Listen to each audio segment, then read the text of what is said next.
Alors,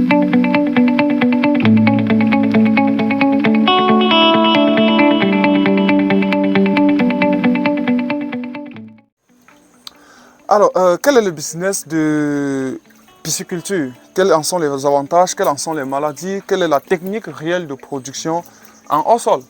Eh bien, c'est un business que je trouve suffisamment rentable parce que ça fait pas mal de temps que je vous demande de faire.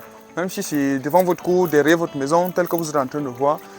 Puisque c'est un business qui est rentable à court terme et l'investissement est minime, je pourrais vous proposer un devis à partir de 105 000 francs, 110 000, avec lequel vous pouvez lancer un bac piscicole comme ce que vous voyez.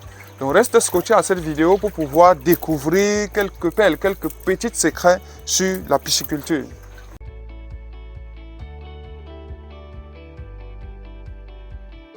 Salut à toi et bienvenue sur la chaîne.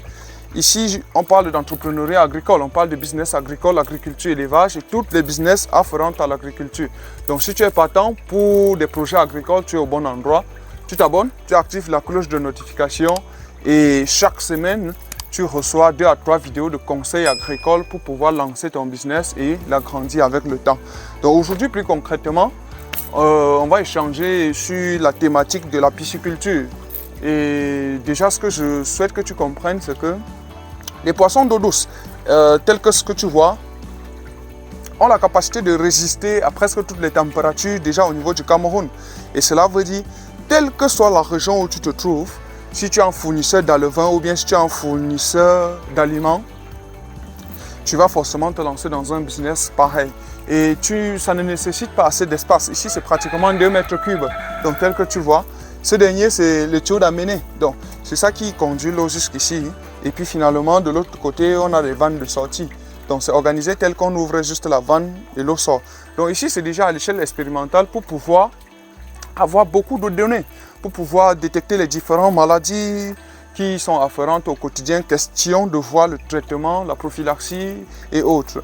Donc, de l'autre côté, on a également 2 bacs qu'on va construire, qu'on va installer, puisque déjà, l'expérimentation se fait question d'avoir une bonne idée et on pourrait donc en faire de très grands projets, surtout quand il y a déjà la disponibilité de l'eau, la disponibilité de l'aliment et encore la disponibilité des alevins. Donc, laisse-moi te dire donc pour terminer que si tu te lances dans un business pareil, juste avec 1 mètre cube ou 2 mètres cubes comme ce qu'on souhaite expérimenter ici, tu peux démarrer avec un investissement d'à peu près 1 million et juste en 5 mois, tu peux te retrouver à peu près 2 millions ou 2 500 000 sans travailler jour pour jour, sans travailler tous les jours. Et toi-même, tu serais à mesure de consommer ton propre poisson. Un poisson que tu es sûr des caractéristiques et de la qualité organoleptique. On ne va pas vraiment aller plus loin parce que lorsqu'on sera au bureau, on va faire plus de vidéos. Question de te présenter les différentes étapes allant de l'écloserie jusqu'à la production et même la commercialisation. Donc, c'était Kana Ivaris. J'espère que la vidéo a été intéressante. Partage à une personne et qu'on se reprenne à une prochaine vidéo.